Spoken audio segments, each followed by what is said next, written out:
Good afternoon and welcome everyone. Thank you so much for tuning in to this conversation in support of the new residents of our sixth iteration of the Regional Art Residency Caribbean Linked. Our fifth iteration took place in 2018, 3 years ago, so we're delighted to have the opportunity to gather in 2021, even if only virtually. But before we begin this afternoon's program, we would first like to express huge thanks to Bankiro, Mondrian Funds, and Unoca for supporting Caribbean Linked over these years. And thank you to our angel investors who continue to give time since the inception of Caribbean Linked in 2012 to ensure that the lifeblood and spirit of Caribbean Linked Residency Program grows from strength to strength. A very special thanks to Gerrit van der Hout and Margaret Corver, who tirelessly work with funders in the Netherlands to ensure Caribbean Linked survival. Many thanks to the ever generous and big-hearted Elvis Lopez, director of the oldest alternative art school in the Dutch Caribbean, Atelier 89, and Caribbean Links, co-founder, for extending support, willingness, and an open heart to all of our participants as CL's gracious 2022 host. And on the back end again today, we have our dear friend and colleague, Catherine Kennedy, who continues to offer us her tech support. Thank you so much, Catherine, as ever. This afternoon, we are happy to introduce you to the 5 remaining Caribbean Linked artists in this year's program who've been in the virtual residency for the month of August. They will begin by speaking about their practice for 5 minutes, and then we'll begin a conversation. The last 10 minutes of the hour will be open to questions from you, the audience, which you can ask in the YouTube chat box. And now for our very brief introductions. First up is Claudio Arnell. Claudio was born on the island of St. Martin, where he now lives and works. In his painting, sculpture, and photography, he aims to find balance and alignment with the parallel paths of reality and imagination. His process of digital sketches allows him to question notions of possibilities, asking how lines can become frontiers, limits or boundaries, and what it means to break free or step over these lines. Claudio considers the Caribbean his cradle, culture, and the source of his creativity. Welcome, Claudio. Thank you. You're very welcome. Up next, we have Romelinda Maldonado. Romelinda was born in Aruba, and as a child, she was fascinated with exploring and creating things with her hands and getting lost in the moment. When she moved away to study psychology, she rediscovered her passion and curiosity. In 2013, she established her brand named Color. She draws inspiration from nature, the wilderness of Aruba, its people, culture, and personal experiences. Romelinda works with different materials and techniques, and we are looking forward to learning about the intricacies of it all. Welcome, Romelinda. And up next, we have John Reno Jackson. John is an emerging contemporary Caymanian and Caymanian/American painter. He participated in foundational courses in painting and drawing at the London Art Academy in 2015 and continues to explore painting. He exhibited in a group show at the Space in Grand Cayman and was a part of a residency program in 2020 at Pada Studios in Lisbon, Portugal. John's work has been collected by the National Gallery of the Cayman Islands, and he currently lives and works in Grand Cayman. Welcome, John. Up next, we have Samuel Sarmiento. Samuel was born in Venezuela in 1987. In 2010, he obtained his master's degree in artistic production at the Polytechnic University of Valencia in Spain. Samuel has participated in various solo and group exhibitions in Venezuela, Aruba, Germany, Spain, Panama, Argentina, and China. He was recently part of the inaugural Atlantic World Art Fair on the international platform Artsy in collaboration with Sourgrass. Samuel lives and works in Aruba, but today is joining us from Amsterdam. Welcome, Samuel, and thanks for being up so late. Thank you. And finally, we have Béliza Troupé. Béliza graduated with a Master of Research in Plastic Arts with honors at the University Michel de Montaigne in Bordeaux in 2012. Since then, she has been showing her work in exhibitions and festivals in France and Guadeloupe. In 2019, she was featured in the Beaux-Arts magazine's special edition and completed an artist residency in Cameroon at Banjul Station. Through drawing and mixed media and mixed techniques on textiles, Béliza uses her work to question the limits of the body and the relationship between humans and plants. Welcome, Béliza.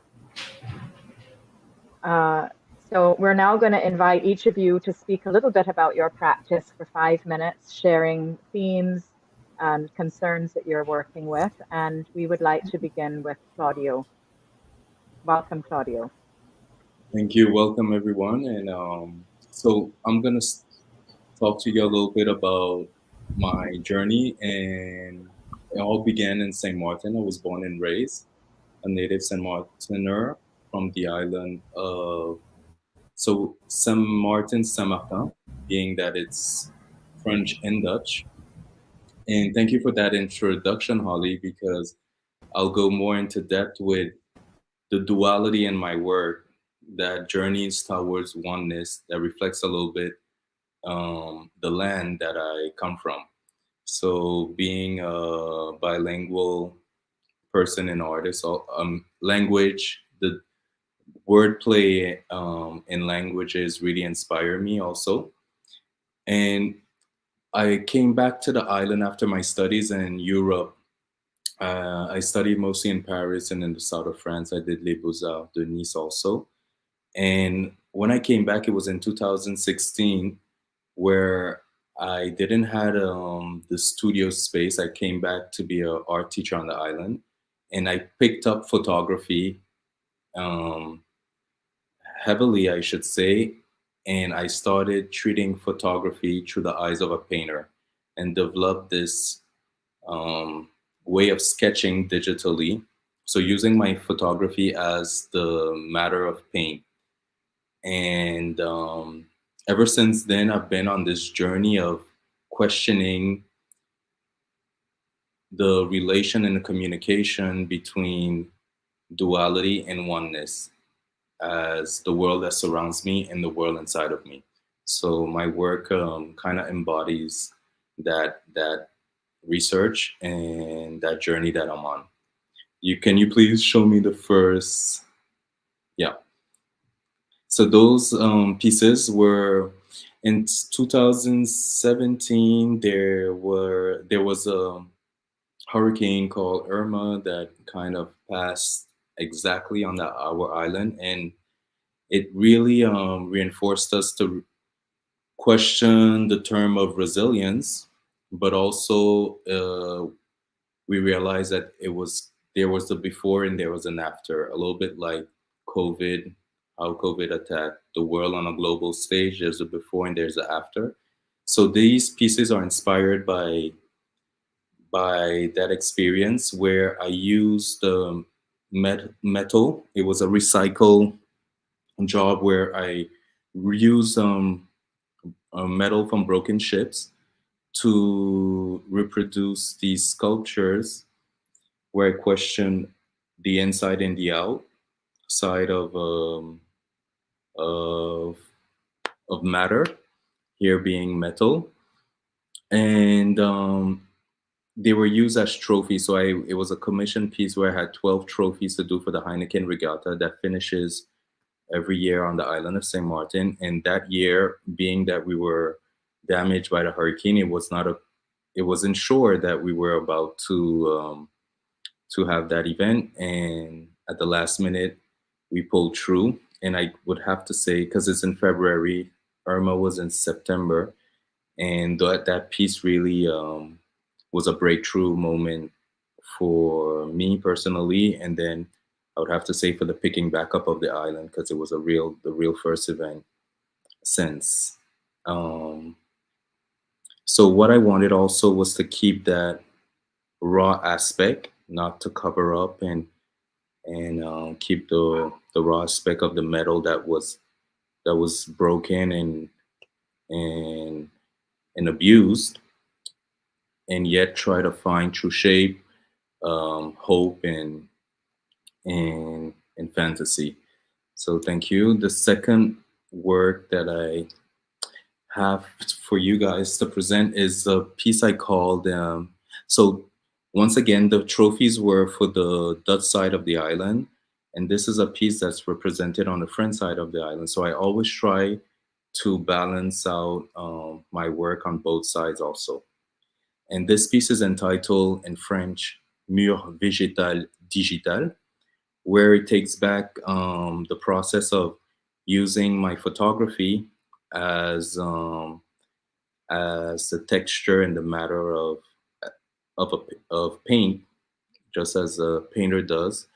And to be more precise, those pictures are pictures of plants that grew back after Irma. So once again, the land was very much damaged, and it took time for nature to take back its course. And when it did, it was those vibrant colors that I try to capture and also work on. I saturated I saturated the colors, but everything, all the shots are done before the click. I never use like Photoshop or anything. After once a picture is taken, I use what is, and I compose this. I did this composition that reflects a little bit mosaics and my past in mosaics, I have to say, because I did do that in Paris for 3 years. And I kind of really wanted to create vibrant, this vibrant piece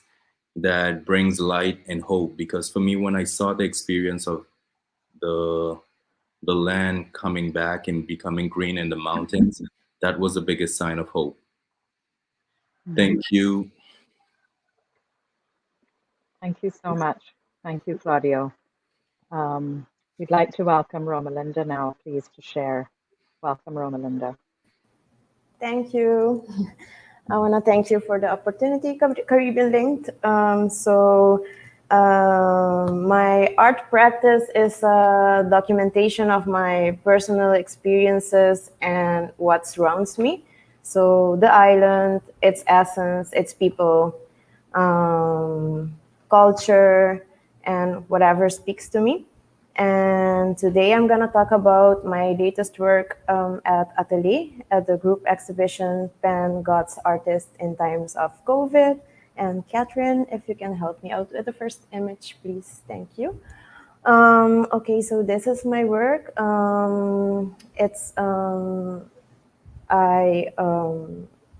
What's just a second, let me see, yes. So I made 5 different objects, sculptures, and 2 big canvases. This was my experience during the COVID period with losing jobs and the hardship, but also it's a celebration of abundance because amidst all of the negativity, there's also goodness. So I wanted to portray and like focus on certain body parts that don't get enough credit. Those are my feet, my hands, and also my head. So these are my tropical feet, bringing movement, bringing change, getting a second job as a waitress. So I'm constantly moving, and I find this joy in the movement. So it seems like a celebration. And I use the palm trees because they're the tropical bamboo. They're pretty strong. They can withhold winds and strong weather. So I use the palm trees and showing that you have to get your feet out of the sand and move to bring change. You can see in the right corner one of the objects, one of the sculptures. That's a snake, but I painted it with like cheetah patterns because of, let me reverse a little bit. I like to use symbolism in my work as elements, but also in the art process. So I painted it with cheetah spots because of how I had to move in this time, like a wild animal. You have to go get your bread, and that's also linked to the title of the group exhibition, Pan from the pandemic, the pan god, pan demon, and also pan, meaning bread in Papiamento, and also Spanish, you have to make your bread. So I use different materials. I use mostly paper mache, but also concrete. You see in the second image, but not yet. So back at the snake symbolizes for me change. And if you can see up close, you'll see that I used dried palm leaves as weaving. And that's to show like the core will always be tropical, symbolizing the Caribbean and our tropicalism. Catherine, if you can help me out with the second picture, thank you. Yeah, so these two are two of the other objects that I made. The first one is my head. So instead of waiting for someone to honor you or give you credit, you should honor yourself. You should embellish yourself. So I made myself into this deity / demon with horns. And by embellishing it, I'm giving it importance, honoring myself. And the second picture, you will see two hands holding a coconut and coral-like weeds in the back, but those represent sea moss, because in this time I also went back into entrepreneurship, doing things that I love to make, and I love to make like home remedies. So I started selling sea moss. So that brought me abundance. So in the second picture, you'll see me honoring that part of the ocean and its abundance, giving me back abundance. And what else? Let me see. There are a couple of other objects that you cannot see here, and one of them was a tooth. In the tooth, I put some shells, some cowrie shells, and that represented like in order for you to eat, you have to buy food, so you have to pay. So the shells represented for me the monetary value, and also the hardship, because I got a tooth cavity in that period, but you have to pay to repair your tooth. So everything goes around money and paying to make a living. So my work is like a celebration / worship / prayers in these times. And that's it, I think. Thank you. Yes. Thank you so much, Roma Linda. Fascinating work. Yes, thank you. You're welcome. Up next, John, it's all yours. Hi, so I guess the introduction is really good, so thank you for that. And also thank you for the opportunity to be part of Caribbean Linked as well. I would say most of my practice is based around similar themes to all the other artists from what I've heard so far, sort of dualities and self-discovery. I think that's a pretty common Caribbean thing, is trying to figure out who we are as part of the diaspora. But most of my work these days is kind of deconstructing paintings, because I started primarily as a painter, and I've started to slowly take my paintings apart piece by piece. So maybe if we start with some of the images, it might be easier to kind of condense it. So this is a recent painting actually that I made about a week ago during the residency. So this was pretty much for the residency.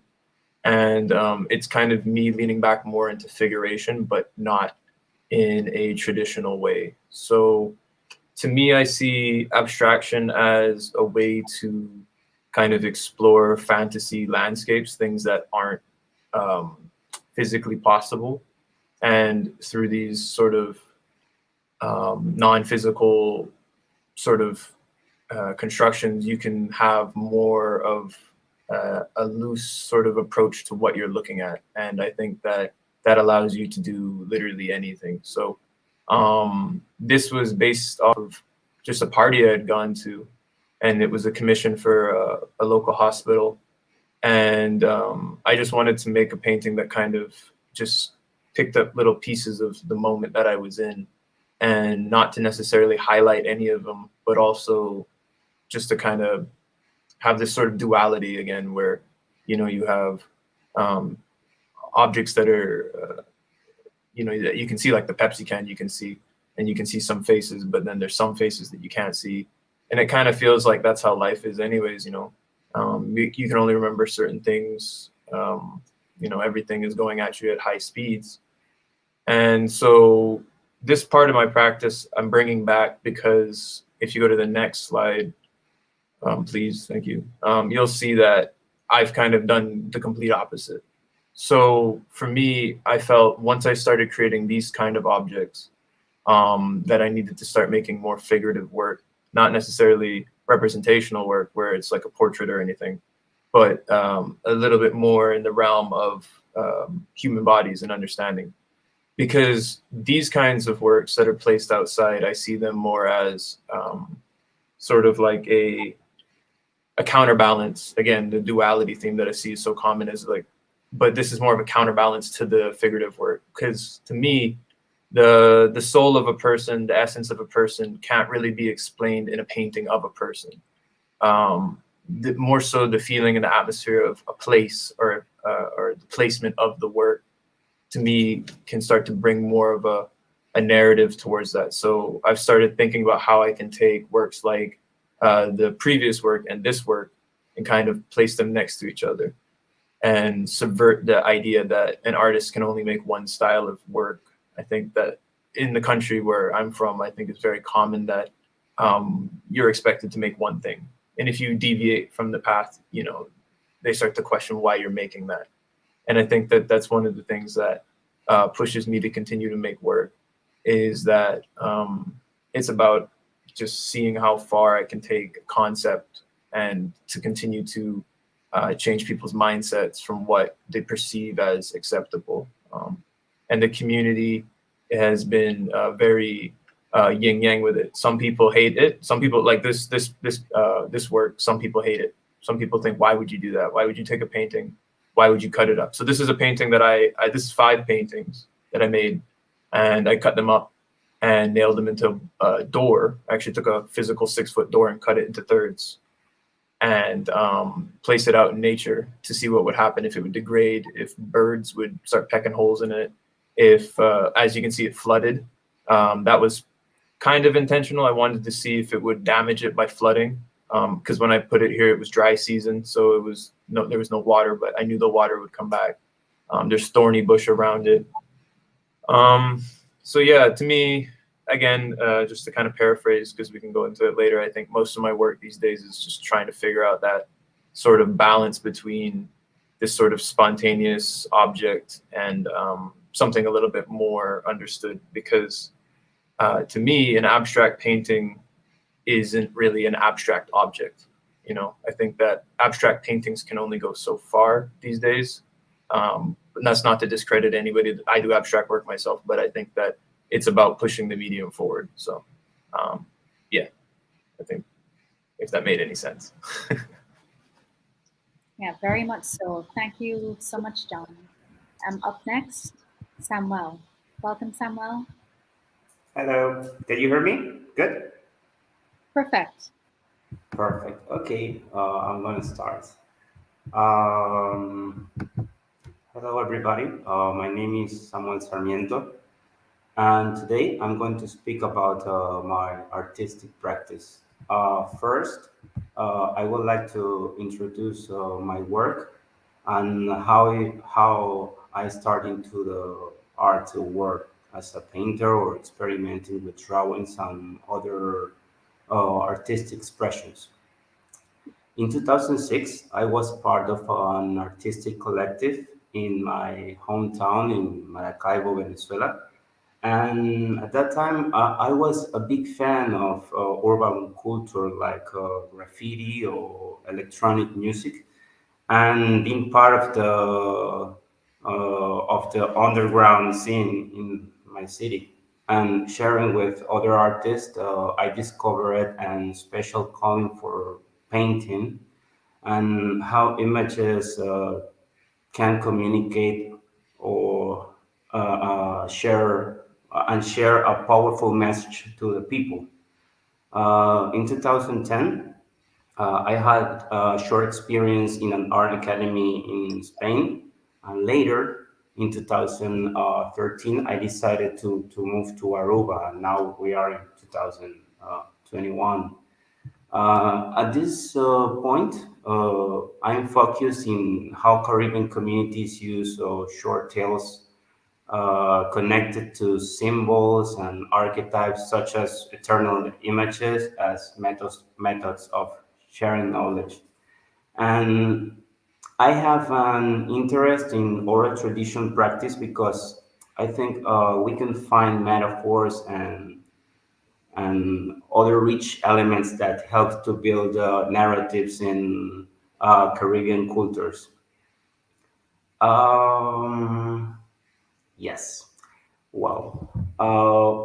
My favorite writers are Jorge Luis Borges, Roberto Bolaños, Isaac Asimov, Carl Jung, and Horacio Quiroga. Books are very important for my work. And my favorite TV show is The Simpsons, and one of my favorite movies is Simón del Desierto, filmed by the Spanish director Luis Buñuel, and I love Julian Schnabel's filmography too. And now I'm going to start to speak about my work. Is it possible to go with the first picture? Yeah. Okay. Today I will present two pieces. The first artwork, it's a drawing, and on this drawing we can see two women traveling. This drawing portrays the fight between humanity and hostile natural environment. And I think in the background there are mountains, and in the foreground, we can see they are transporting the animal they just killed, and you can see the tiger body is hanging in the middle.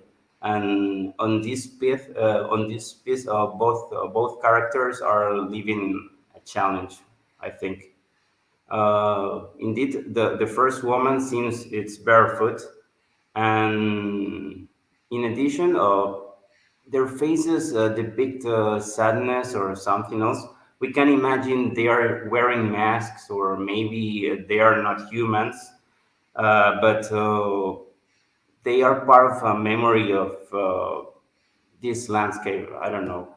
I prefer to use cold palettes, and on this picture we can see a blue gradient because I think it transmits a nostalgic sensation. Yeah. Is it possible to go to the second picture? Okay, good. For the second picture, it's a ceramic, and this piece it's part of a series named The New Exiles. In the middle of this plate, we can see a border and a couple trying to cross it under a crowded starry night. And my intention was to show how two people still crossing borders to get better opportunities. And in my opinion, people from the islands probably will need to flee to higher places or areas in the near future, just like Jewish people walked into deserts, or European people moved to America after the Second World War. But I think we have enough time to keep working on our art. Obviously, this is a political art piece, and it's also connected to deep symbols because concepts as birth or death, exile, justice, war worked as palindromes in humans' lives. And to conclude about this piece, I think that it's important to remember that what might seem as a simple scene can actually hold a profound meaning. What I'm trying to say is that you can see just a couple touching each other in the middle of a nice landscape, but I think we can find a lot of symbols in this uh, piece. And I want to say thank you to Caribbean Links. I'm very happy to be here speaking about my artistic practice. Yeah, I think that's it.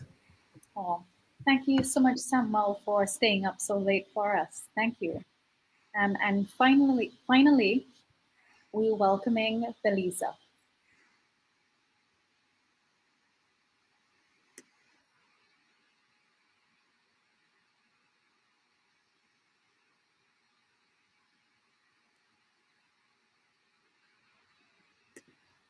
You're Béliza. muted, Béliza.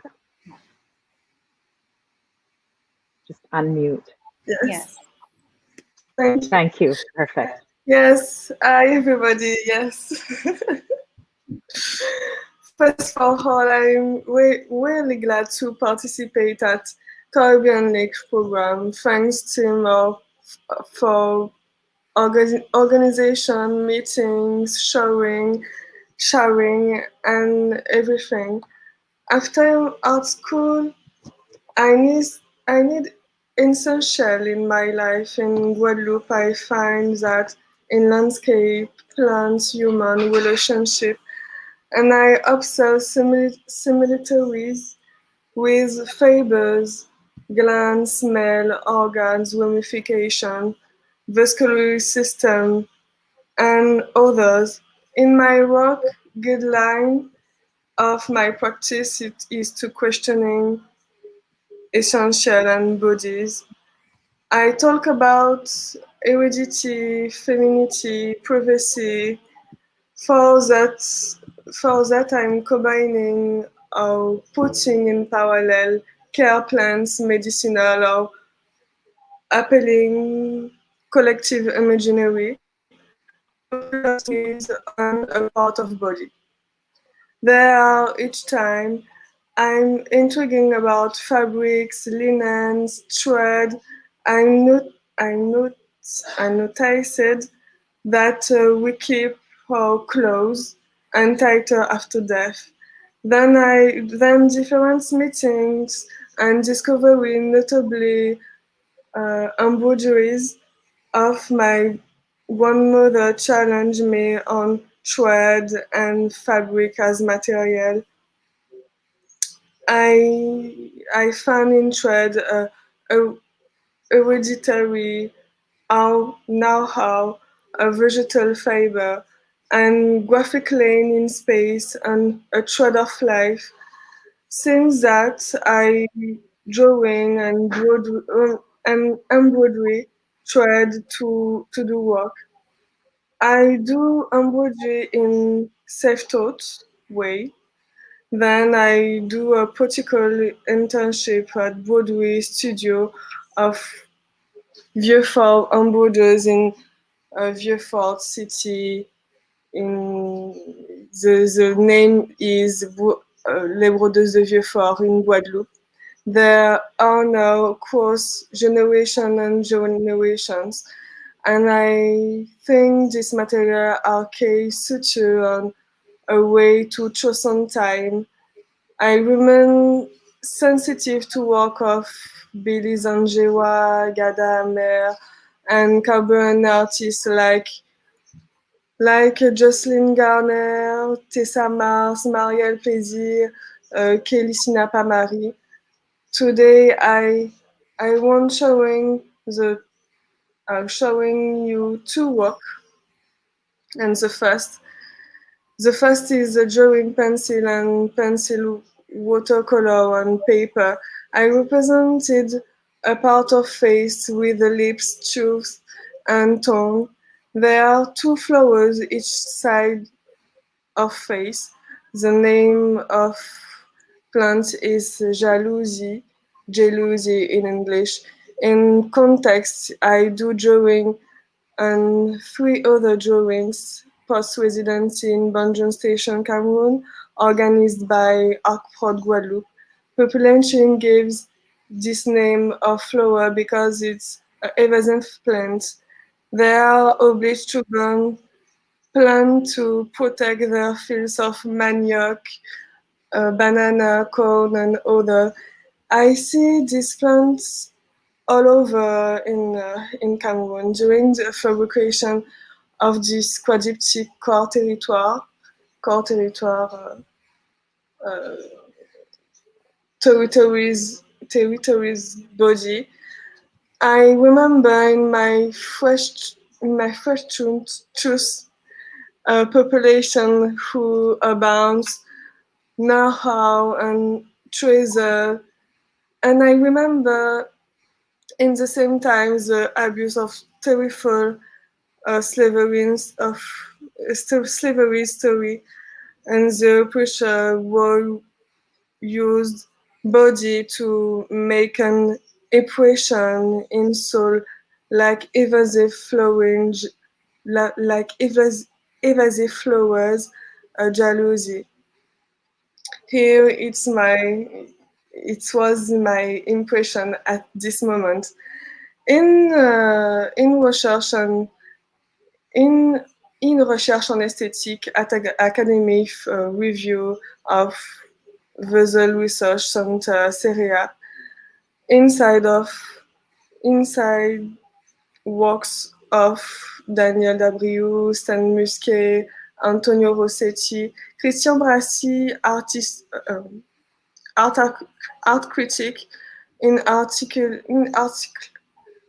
articulation, disarticulation, reformulation, says about my work that its monument bodies. In head, my reflection continue on body and thread with my view, my research, and meetings. I believe that more than this body, this is manifested by a focus on interior body, more bigger format or sculptural body. My perception of body change and their representation too. In my work, bodies evolved. Sorry. In second image, please. Thank you. I present to you a fragment of my work in progress. It's a really work in progress for Caribbean linked residency. I want to take a risk and try things in extension of my practice. In the virtual edition, I decided to continue and project. The name is Langue in Creole and in the tongue in Creole, and that I see that drawing at the left without two lips, and I create a rigid fabric with satin and sculpt as form a tongue, and I saw 100 crochet rows in length. In yes, I thanks Cindy Morvan to help me for the technique of the technique part of crochet, and I like side sensual visceral of satin, and I do a parallel with sensuality of tongue, and I want to use lane because it remind me my first technical contact with the thread, and laying permit me to sculpt material and give other dimensions. I think that there are beauty in the body interior and his science. Breathe, speak, grimace, heat, slow, salivate, states, delete, kiss, tongue permit to do a lot of things, and tongue can put walls and create origin.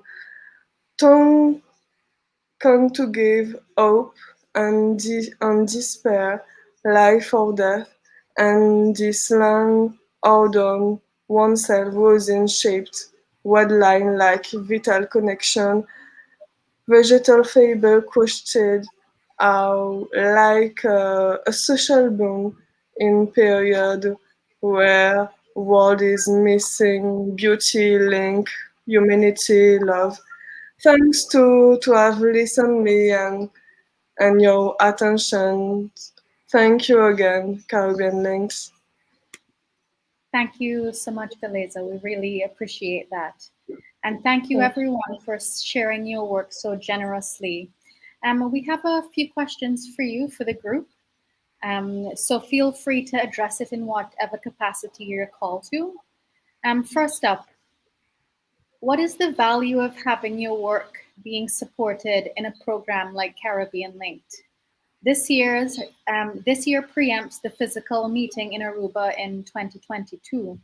How do you feel this encounter will prime you for the residency's physical manifestation then? And do you have any expectations? Anyone can jump in. So I'm gonna start. Maybe what I feel is the best part of this experience is obviously meeting everyone, being able to exchange, see different art that is coming out of the Caribbean. It's inspiring, and I feel also having the fact that we're meeting virtually and then physically is like a double. It's a double win. I view it as a double win because it's first impressions are always the strongest, and it would be there's a first impression virtually, and then a second first impression in person, and it really for me is an opportunity to create a tribe. It's been a while. I've been looking for that concept of a tribe, and it's a new start here. So I'm grateful for that. And Caribbean Link, obviously, thank you so much. Yes. Thank you, Claudio.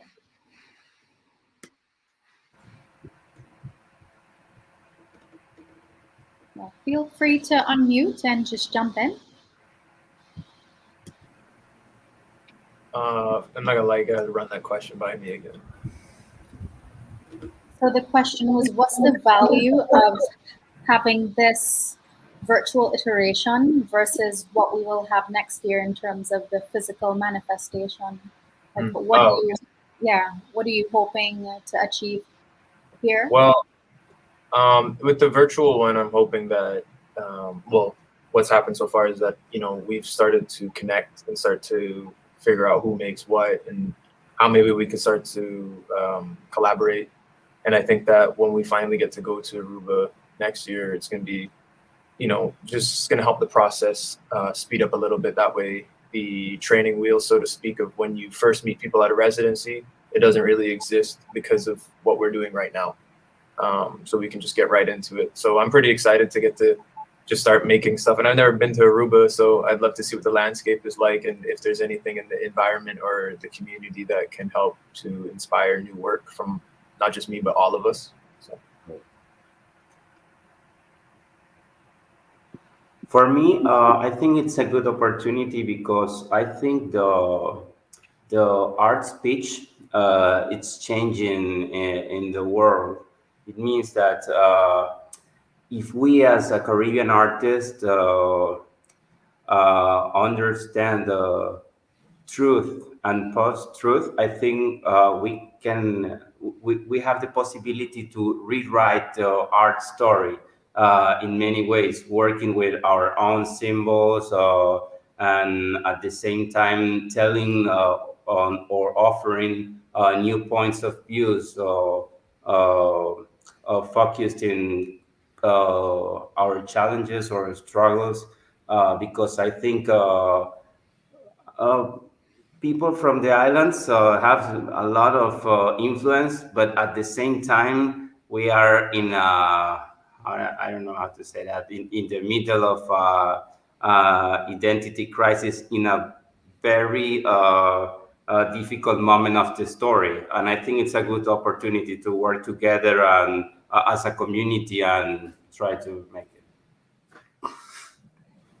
That's it. Thank you, Samuel. Okay. For Anyone me, else? yes, the first important step has been made.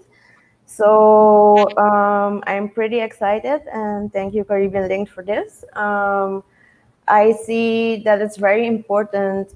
Union is very important at this moment. So I'm looking forward for making this happen next year. This year's like a preparation for next year. So I'm starting to focus on Caribbeanness and what links us together. So that's it. Thank you. Thank you, Yes. Romelinda. Yes. Thanks to opportunity, Carbon Link of opportunity, and I think it's in the overview that Caribbean Link program show us, but virtual digital, it's permit build build a link and beyond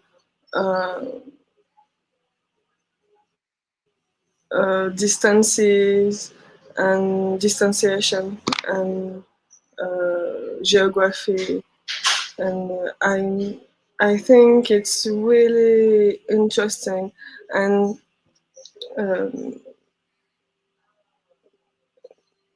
we we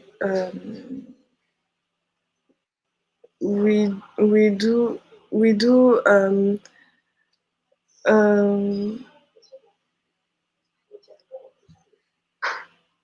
sorry, yes, we do yes, a link and different islands um, with a virtual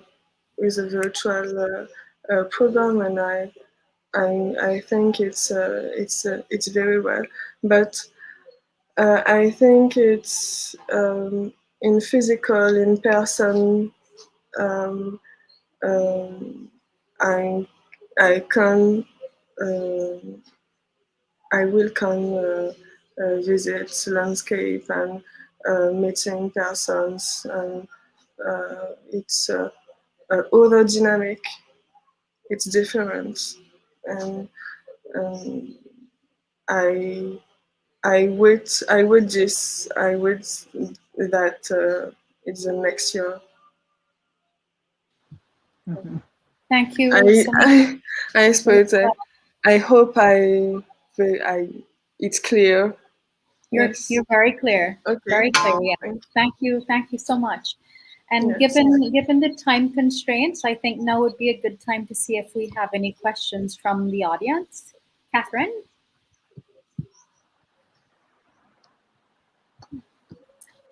Okay, so we have one coming in from Ethan Knowles, who is the resident writer for Caribbean Linked, and it's addressed to Samuel. I'll read it. Samuel, I'm curious about the tigers that appear in your artwork. Do they act as symbols, or are they more like reappearing characters in your practice?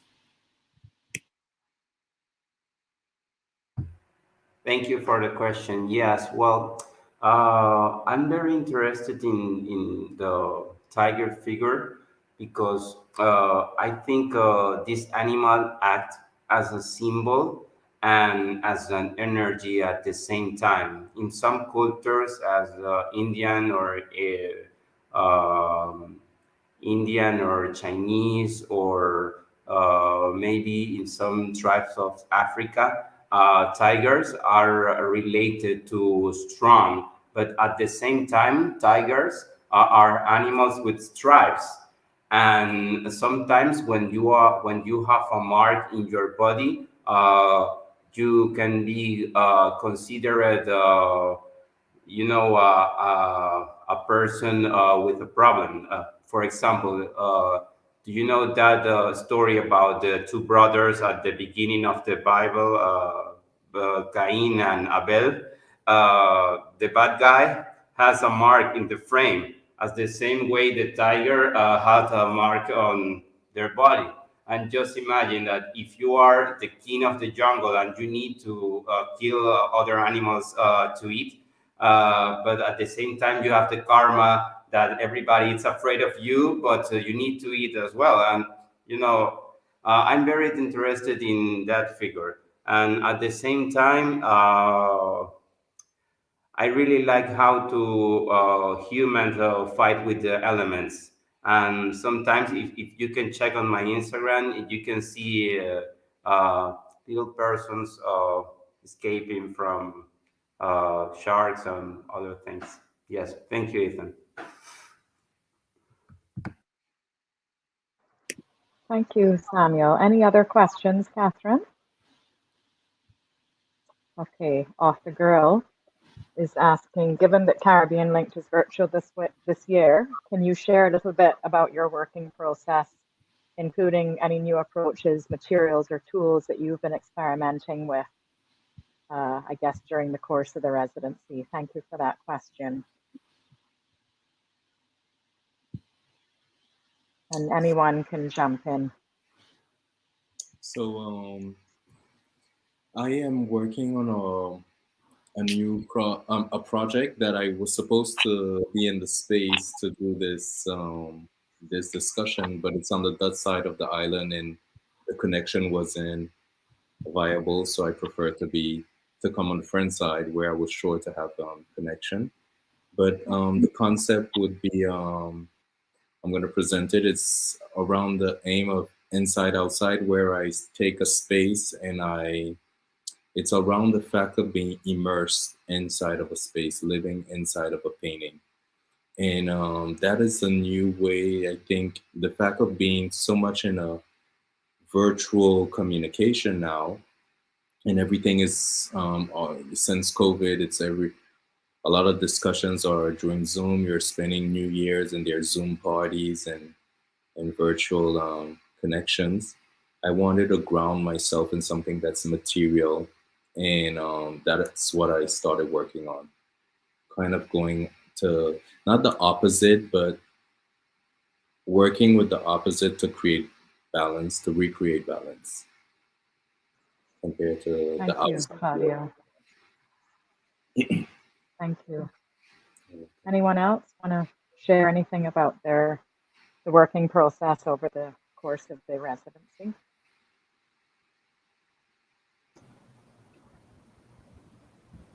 I'll go. Most of my work that I've been most of my work that I've been doing during the residency has just been primarily trying to extend what I do day to day, month to month, and just keep. Whenever I go to a residency, I try to be more flexible. I try to say, well, all right, even though this is a virtual residency, I try to mentally tell myself, all right, for this 1 month, do whatever you want.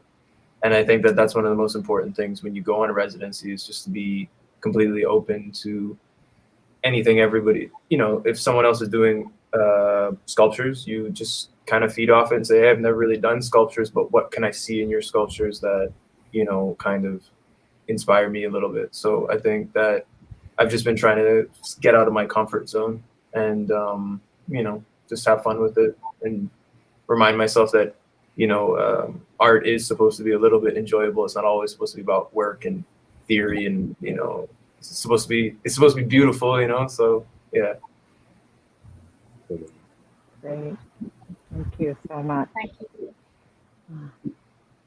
you. I think we have maybe a couple more questions. Catherine, do you want to pull up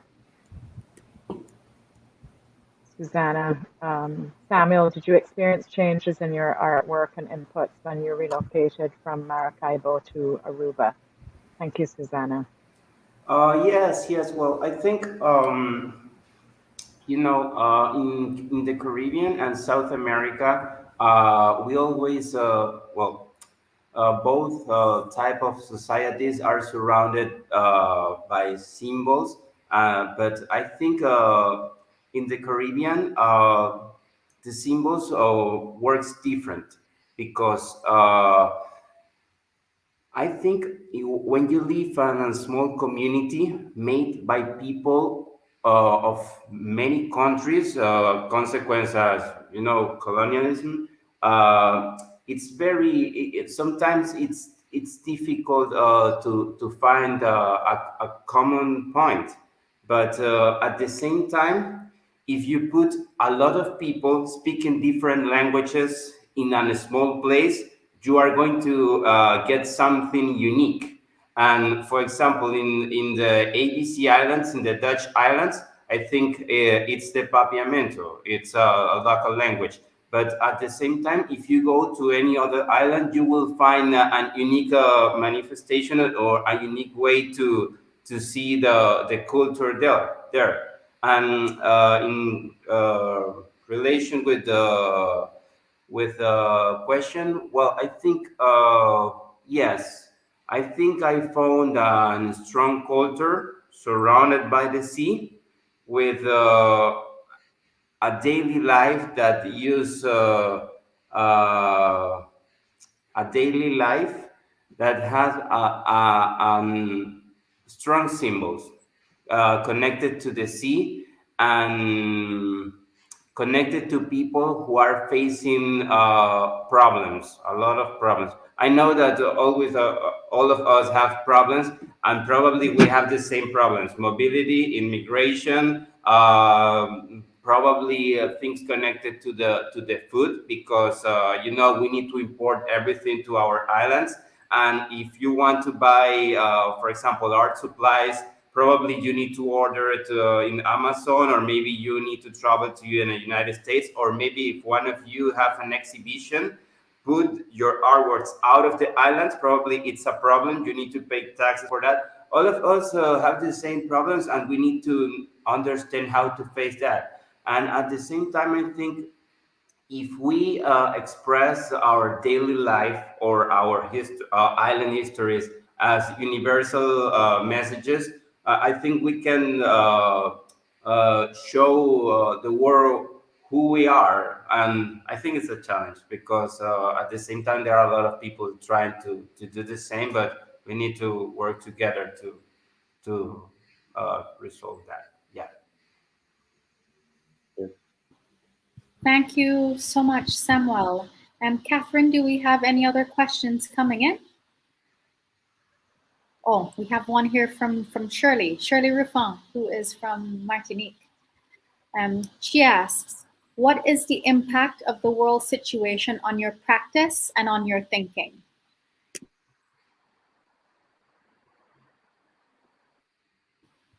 Big question. Yes, big question.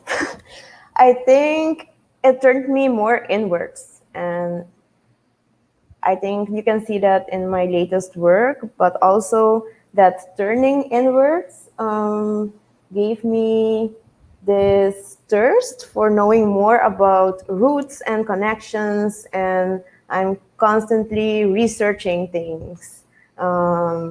What do we have in common in the Caribbean, and all those things. I think it makes sense, hopefully. Absolutely. Anyone else? Mm-hmm.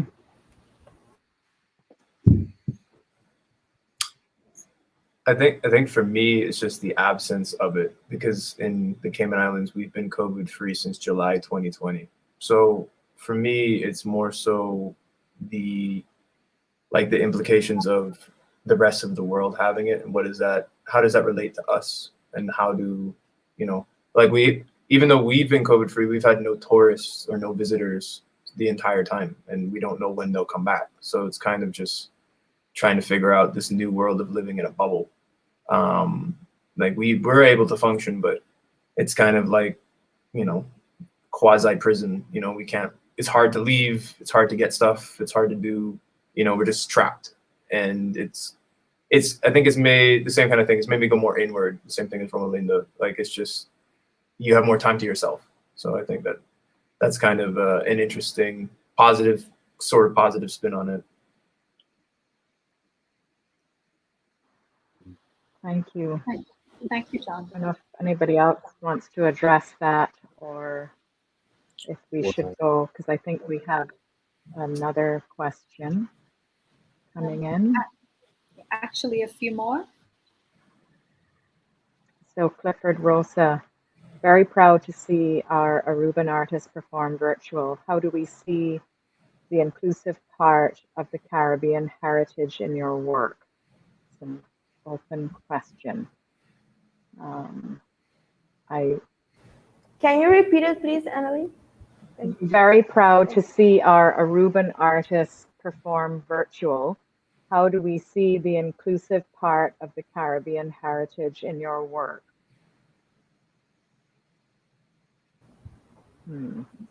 For me, I think it's with the use of materials.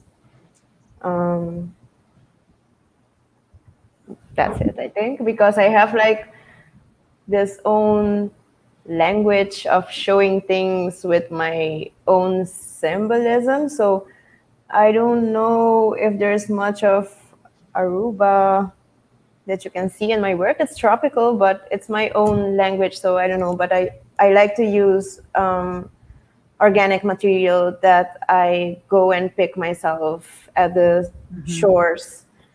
It has like this other type of energy to it, so I like to incorporate organic material in my work. That's it. Yeah. Thank you for that. Do we have something else that another question or statement from Off the Girl? John and Claudio, there's a common theme in your works dealing with environmental conditions, particularly the effect of hurricanes. What is it like dealing with such a difficult regional experience? Well, that's kind of interesting because the work that the second piece I showed was actually outside during a hurricane. Recently, we had a hurricane fly directly over us, and I had about 6 paintings, including one that I had put outside on purpose. I put one of my paintings outside in the hurricane just to see what would happen to it, and it didn't move. Nothing happened to it. The canvas didn't warp. Nothing bent. Nothing. It just looked exactly the same. It was in this 80-mile-an-hour winds, and I tied it to a tree. I thought it was going to fly away. And to me, I'm interested more in the material sort of response to it. I think because then you're taking something that institutionally isn't, it's sacred. You don't put stuff like that outside. You don't leave it to the nature. You don't leave it to weather. So to try and figure out how an external influence can dictate the way a work can be perceived. So that's kind of what I was trying to, that's what I do, is just leave them outside and see what happens. I don't know what about Claudio? I don't know. So mine is it's very interesting what you said, and I was so already it spoke to me in the second piece that you presented because I was so intrigued by it, the environment and how it blends in. So I'm happy to hear more about it. And that question came right in time for me to explain a little bit my process. So yes, Irma was the event that happened. I was inspired, and the pictures, the shots were taken from that experience. And it's been like it's been a good amount of years now, 3 years that piece is up and outside, and there has been rain, sun, and all the different all the different climate past. I mean, went through that piece, and therefore, what interests me more about it was the parallel between two things: the experience, the traumatic experience it was on the community, on everyone, and how time heals all wounds in a way, because it's kind of it got kind of degraded, because my technique was photography, is a fresco made out of digital matter. So there is a fragility to the piece, yet it's quite solid. Where because there were like volumes and stuff, so some things got damaged, but I refuse to like cover up or anything, because for me it's the life of the piece, is part of the concept of street art. And so being that it's around the cemetery wall, also it's about the transformation. So for me, nature humbles us every second of the day, and in that piece, for me personally, and I hope for everyone, it's a reminder that nothing stays the same, everything changes, and that's humbling for me. And so yeah, that's what that's the message that piece speaks. Thank you, John and Claudio. We appreciate that. And we have a comment coming in from curator Sofia Olaskoga. And Catherine, can you bring it up? I just want to read it to everyone. She says, "Thank you all for opening up your artistic processes and ideas. So many resonances seem to emerge amongst interests, relationships to your very own context, and how you approach situated histories and narratives. Looking forward for these potential intersections to germinate over the next stages." And I think we have, and we will take one more question, or yeah, Catherine, do you want to pull it up? Or two, since we're over time.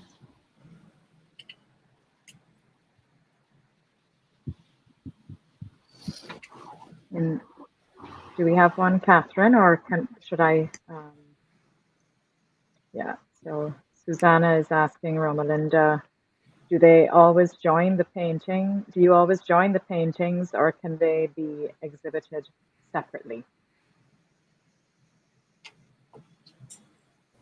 Okay, so I think you mean the sculptures. So yes, they can be exhibited separately because they each have like multiple things going on at once, but they belong together. So they are, how do you say it? A conjunto. They belong together. So yes. Okay, thank you. Béliza, I just was wondering if you would want to share something. This year we've had, through the virtual session, a series of engagements with visiting curators. And I wonder if you would mind maybe just sharing an experience or the value of meeting the curators virtually.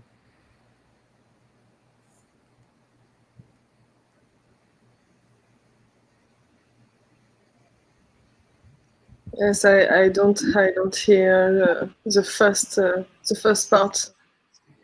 Do you? So this year, yeah, this year we have virtual studio visits. Yes. Can you share your experience having met with Sophia or Miguel and the value of the curator's visits? Yes, I like so much. I like so much the art visits, art studios visits, and I think it's very interesting. And Miguel give me a key, and keys, and Sophia too. And I take a computer to show to show each works, and I I think that's really interesting to make a great visits, our studio visits in the situation, global situation, COVID, and um, uh, also Sophia and Miguel um, are really uh, give me a concept and give me a other vision what what I I had on my rock, and I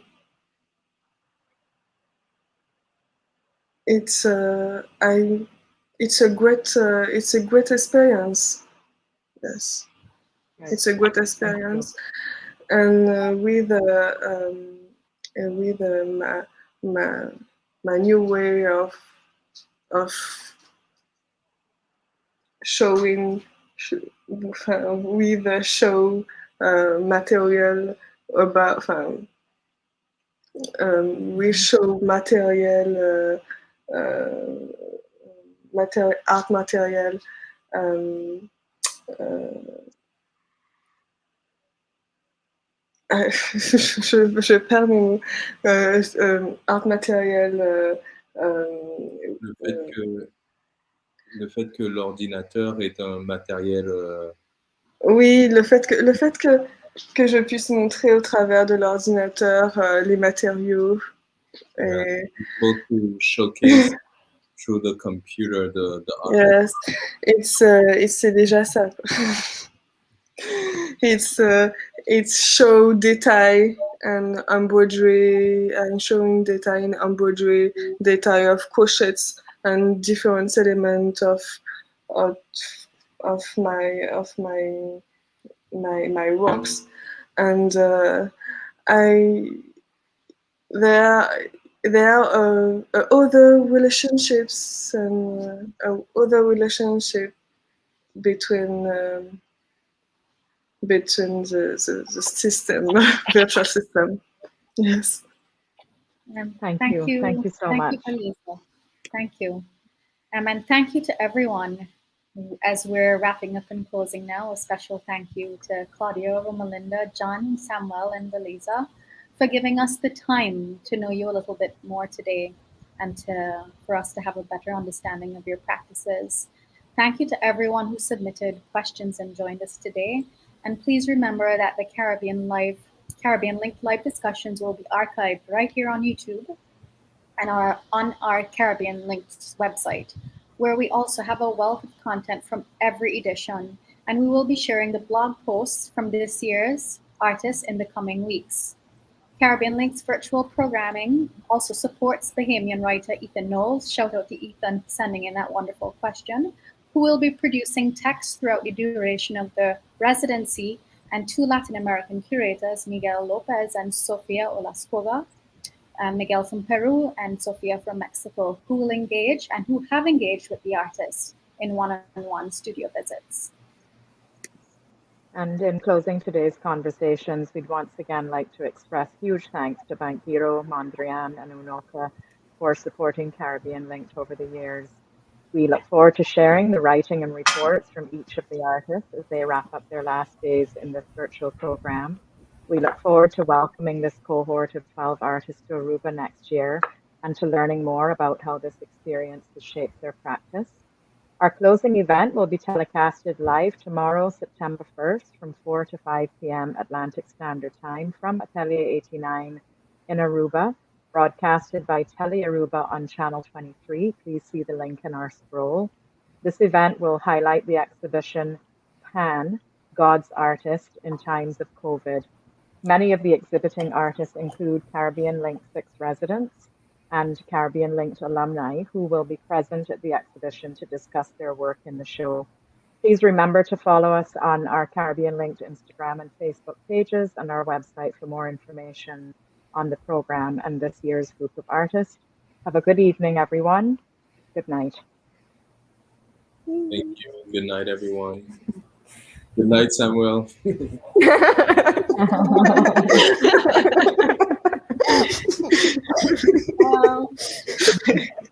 Bye-bye.